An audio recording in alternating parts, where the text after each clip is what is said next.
Hello and welcome to Rajya Sabha Television. You're watching The Big Picture with me, Frank Razan Pereira. On June 20th, Prime Minister Modi, in a 165-minute virtual interaction with ministers, asked them to put the economy on a growth trajectory. For this purpose, he asked the ministers for ideas which can transform India into a global manufacturing hub. In the virtual interaction, the discussion was mainly about China and the manufacturing challenges faced by India. Earlier, the Prime Minister gave a mantra, vocal for local, during his address to the nation on May 12, 2020. The idea was to promote local brands and goods. He further stated that the brands which are global today were once local. More recently, the clamour has become louder to make in India and make India a global manufacturing hub, especially considering the China situation.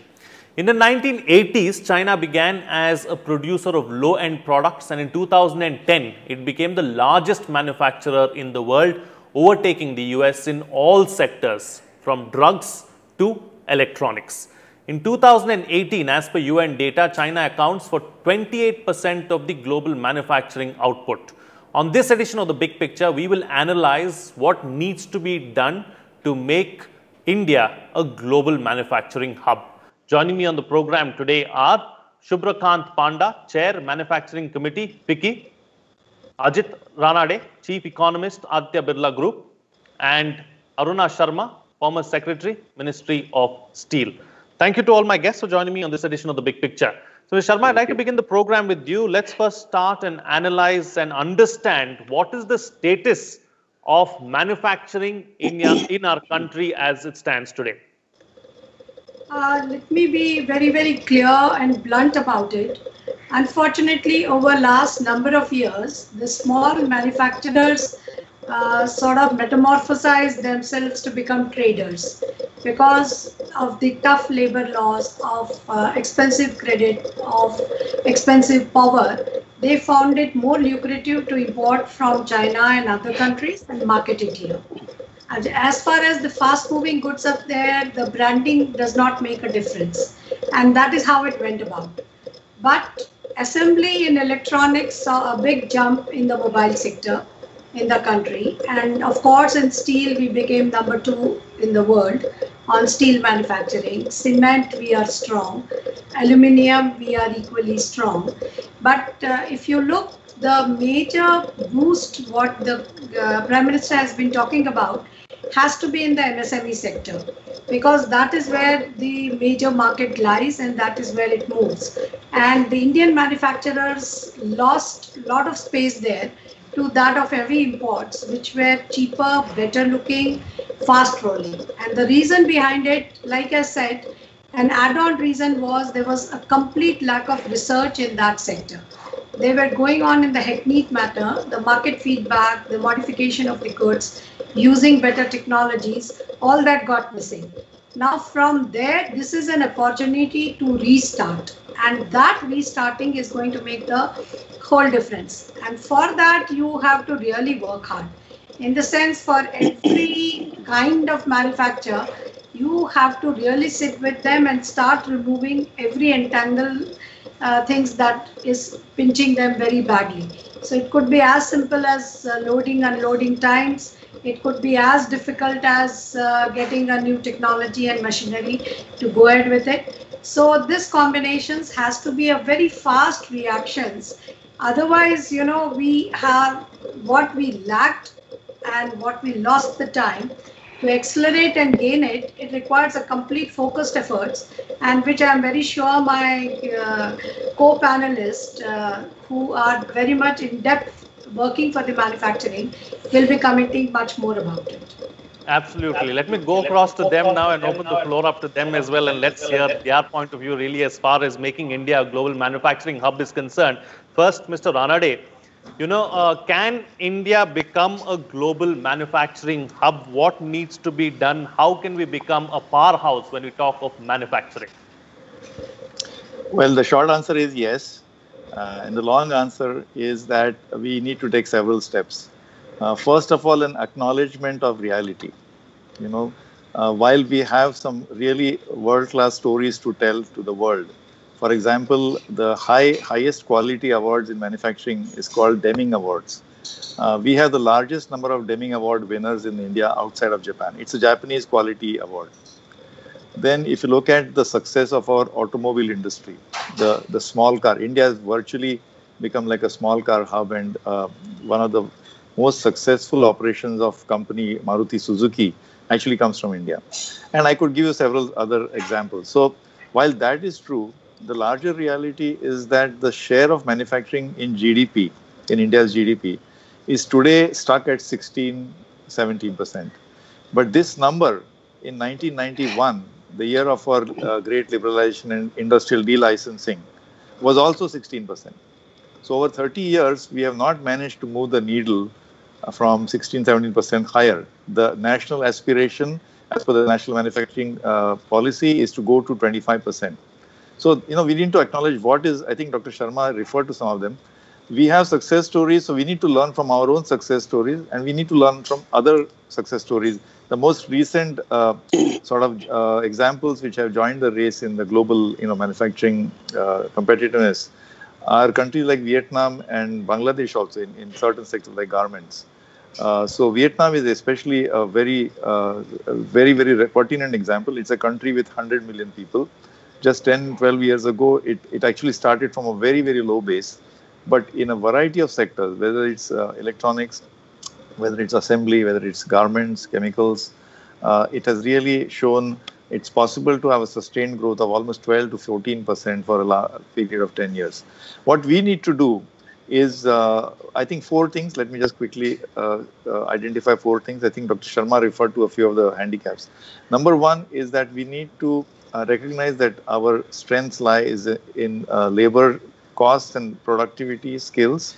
So we need to create large mega clusters, preferably near ports, which leverage on labor-intensive manufacturing sectors. Second, we need to aggressively work on policy matters, whether it's logistics costs or what Dr. Sharma said about loading, unloading times, or moving stuff by road and rail, and what is called trade facilitation. So the third policy matter, I would say, and because I believe manufacturing is closely related to exports, we cannot be successful in manufacturing unless we are also successful in exports. So one of the handicaps has been our exchange rate policy. I believe our exchange rate tends to be somewhat overvalued, which is a handicap, disadvantage to Indian exporters, also Indian industry, because then industry has to reckon with cheap imports. If our exchange rate is strong, then imports look cheaper than domestic industry. So we need to work on that as well. And lastly, we need to also work very aggressively on market access. You see that the world is now kind of not following multilateral policies under WTO, but trade blocs. So we need to see Vietnam very recently signed a free trade agreement in Europe. I think EU, India, FTA would go a long way in promoting market access for us.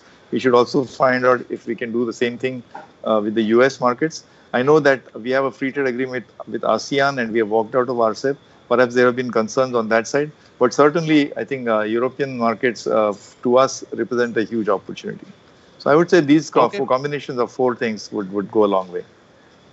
Focus on our strengths and also probably get FTAs in place and in order so that it can help us on the whole is what the panelists are suggesting. Let me take another aspect forward with Mr. Panda. Mr. Panda, the industry we've seen over the past always asks for something really from the government and, look for more SOPs, look for more, incentives really. But then on the other side of the coin, you have several analysts, several experts suggest that, the government has done enough. It is now for the industry, or rather now it's time for the industry really to step up and deliver and do something on its own as well. What do you make of that?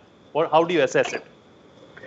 Well, from an industry perspective, I believe that whatever asks have been there, whether in general or at this point in time where, there is a global crisis of sorts, industry will always try to put forth its point of view and work in consonance with the government of the day to achieve really our targets.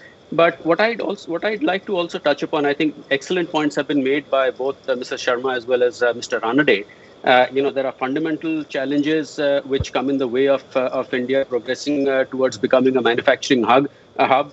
So, things like land, labor, capital. So these are challenges which have persisted for a while, which is why the statistic quoted by Mr. Ranade, which is that in 30 years we have, manufacturing as a share of GDP has stubbornly remained at 16%.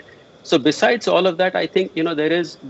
I'd like to move away from SOPs and incentives and focus on something else, which is ease of doing business.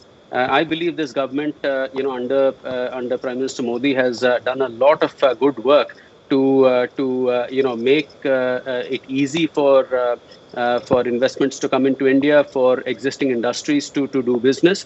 But I also believe that more can be done.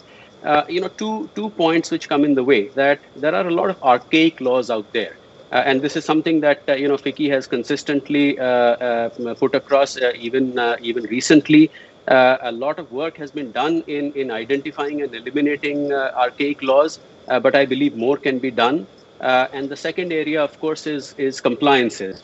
Just to give you an idea, I think an average Indian company has to go through something like 2,000 to 3,000 instances of compliances every year. And whereas you look at compatriots in Thailand or Vietnam, I believe that number is somewhere around 500. And so I think the need of the day is to actually look at the fundamental issues like land, labor, and capital, but also look at issues like compliances, which can be eased up. And by the way, by easing up on compliances, we are not saying allow a free run to companies to do as they wish, but follow the principle of trust but verify.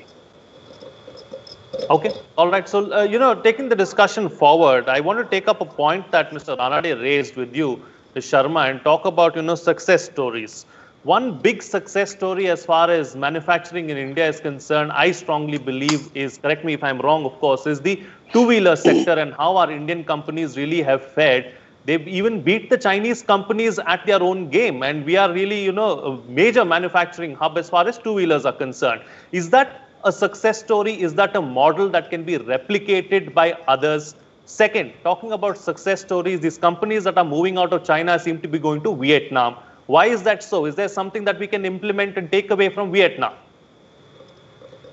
Very rightly said. Like if you look at the statements in the lead manufacturers of two-wheelers, and they have made quite strong public statements also into it. See, if you look at their whole chain, starting from the raw materials of steel to that of research, designing, making it, it has been sort of the whole link has modified and inputs have been very strong.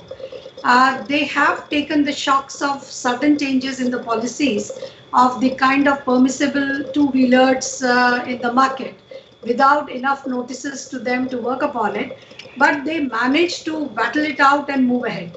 Their arguments or their gaining time was taken as if they are not sensitive about the pollution norms, which is not the true story.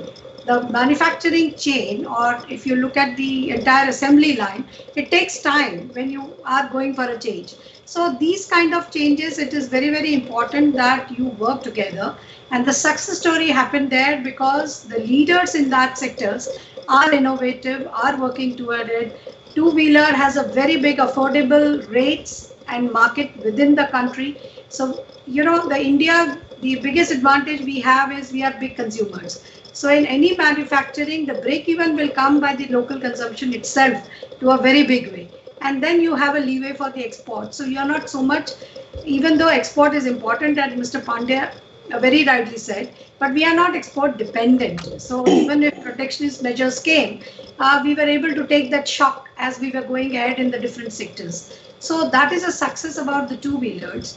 Same what was very rightly said about the small cars by Mr. Ranade, that if you look at the small car manufacturer, India location advantage, the ease of doing business of giving them land down south, nearer ports, did stand to their advantage that we became a bit supply chain for the small cars in a very, very big way, whether it was Hyundai or Maruti. So both of them have captured the world imagination and the market as we are going ahead. But if we look at the replication of it in different sectors, and if you look at it that how we can trigger it off in the different sectors, we have known itching points. right? Very well known. And somehow a delay in decision is hitting us. So it is not something which is not on the table. It is not something, there is a need to go back to the drawing board if the intention is to become a big manufacturing hub. The compliances. So compliances, if you look at it, it's quite based on mistrust, completely. If you look at the GST regime, so many applications, so many forms, starting from monthly, now shifting to quarterly, not shifting to quarterly, all these debates is hitting the MSMEs who can't afford to have a chartered accountant extra cost, who can't afford to go in for it, but they adopted digital very fast because it was a cost saving. So it's not that they don't like technology or they're not open to absorb what new is coming. What they want is a little hand holding to them. And that is where you have seen very good results if you're going for it. Like India, if you look at it, our fast moving goods, like I said before, it got completely captured. Now garment, if you see why Bangladesh became one, it's Indian investors in Bangladesh. So you have to introspect, there is something wrong in ease of doing business. Why were they tempted to go to Bangladesh and not have the same thing maybe in eastern lines of India? We didn't, we prefer to cross the borders. So that is very, very important. And like you rightly said, the industries we thought of moving out of China, not actively moved. Very few have moving out. Others, the commerce is overtaking the politics. The Japanese companies want to stay back in China. So those who are moving out, why Vietnam is preferable?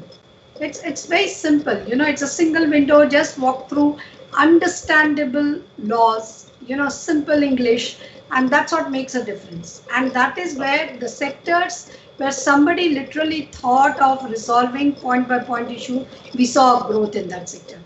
And one point I will not hesitate to say, there is a need of credibility and consistency in our policy making.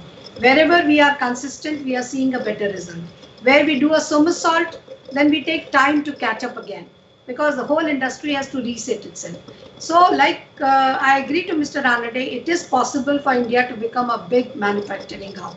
But then this line should be written in capital in front of everybody so that every thought, every policy, every action, it is resonating it. And it is not holier than thou attitude. Right? Okay, all right. Taking the discussion forward now, Mr. Ranade, how do we ensure that our products are competitive really as far as some of their peers outside are concerned? Because at the end of the day, it comes down to economics. Plain, simple fact, people want the cheapest and the best goods out there. So whoever can give it to them at a cheaper rate, they will go to them. Local for vocal and all of that, is a great slogan. It's good, but beyond the point, it comes down to economics. Absolutely. I think you hit the nail on the head, Mr. Frank, that actually one key metric here is what is called R&D. Now, research and development is the responsibility not merely of the government, not merely of public sector companies, but also private sector companies. India's R&D spend in industry as a percentage of GDP is 0.7%. Our peer countries themselves, even Vietnam, they are spending almost 2%. What to speak of countries like Israel and some of the European countries? I don't even go there. So we need to at least double, not triple, I would say. We are spending 1.54 lakh crores, of which much of it is coming from the public sector. This needs to go up to 6 lakh crores. You see, you talked about competitiveness and quality. This cannot happen unless we make a commitment to R&D. The fantastic discussion we had about the two-wheelers, because what we forget is there was a whole ecosystem of developing ancillaries, developing the suppliers, the partnership with the Japanese quality movement. Let's not forget the Japanese have played a role in our evolution of the two-wheeler industry. But R&D was a very, very important part of it. So we have to spend more money on R&D. Now, what is required to promote R&D? It's not only tax policies. It has to go all the way up to our education system. Much more partnership between industry and academia. See, academia tends to be by themselves. We don't see enough academic industry partnerships in terms of projects, in terms of collaborations. And let's not forget that quality will come by competing in the exporting markets. I would say, as far as exports are concerned, there has to be a three-way partnership. Our diplomatic missions abroad, our industries ministry taking the lead along with other interministerial group, and our industry chambers like FICCI and CII. Mr. Panda and I, we are members of the industry association. So this three-way combination, the diplomatic missions should reach out to investors in those countries who are interested in setting up R&D facilities here. Our ministry should take the lead, industry, and our industry association will connect small and medium enterprises and companies to this effort. By the way, the Prime Minister's Economic Advisory Council has recommended that we set up 3,500 R&D hubs, export-oriented R&D hubs in the country. So I think if I have to give one short answer to your question about quality and cost, and ultimately the consumer is the final judge. I would just like to end by quoting Mr. Tim Cook, who is the chief executive of Apple, which is the most valuable company in the world. So, Apple turnover from China, despite all the height of the US-China trade war, there's so much heat and friction. But Apple turnover from China is $220 billion, $220 billion, of which $185 billion is exports from China. And he was asked, how come you're still in China? He said, I'm in China not for the low cost. I'm in China for the quality and the talent. So when you have that here, investors will come here for sure. So we need to promote that whole system and culture. I think R&D, Absolutely. academia, industry linkage is the key. We need an entire ecosystem really, and we need a systemic change if we need to become a global manufacturing hub, is what Mr. Ranade is suggesting. Taking the discussion forward now, Mr. Panda, you spoke about archaic laws in your opening remarks. Now, this is something that always comes up when we talk about manufacturing, this issue of labor laws and the entire, labor issue that we have. Your thoughts on that, and do you believe that we need major labor reforms as well if we have to become the kind of manufacturing hub and that the Prime Minister dreams for us? Yes, I do. So let me split up the archaic laws into two sections. One is more fundamental, such as labor laws, and that is something that will take a little bit of doing. But you can skin the cat in many different ways. I mean, for example, the fixed employment policy, which has come into place a couple of years ago, is a very good move, because when we talk about labor reform and labor laws, the immediate hue and cry is about hire and fire policy. I don't think it necessarily boils down to hire and fire. I mean, it can be looked at in different ways. How do you provide flexibility to industries to scale up employment when there is demand, and not be stuck with a high level of employment if there is a downturn of any sort? That is the essential aspect of it. So yes, I mean, if you Mr. Ranade talked about a cluster approach to manufacturing, ideally located next to ports, so that logistics are simple and all of that.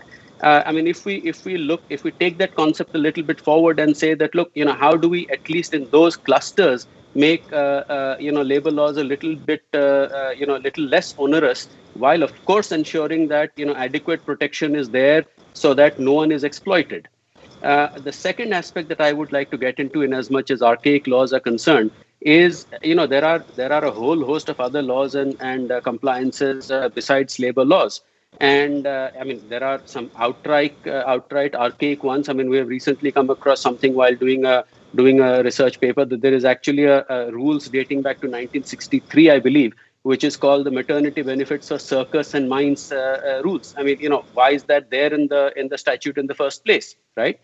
But even if you look at something like the Factories Act, which is really now the all-encompassing approach to regulating how industrial establishments run. I mean, there are myriad provisions in there, such as how many times urinals should be whitewashed in a year, and the answer, by the way, is 4. And what is the capacity of the buckets required to fight fire, which is 9 liters. So we have to get away from that prescriptive approach to allowing a little flexibility. I endorse the point that Arunaji made about that there is a mistrust in when laws are formulated, which is why I use that famous terminology of trust but verify, because there are lots of inspections and approvals which are given on a quarterly basis, on an annual basis. Now, I firmly believe that that is something that can move towards self-certification, with a random check, so that nobody is misusing the provision of self-certification to have an unsafe operation which is going on, and have exemplary punishment if somebody is misusing that freedom. But we really have to move from mistrust to an approach of trust but verify.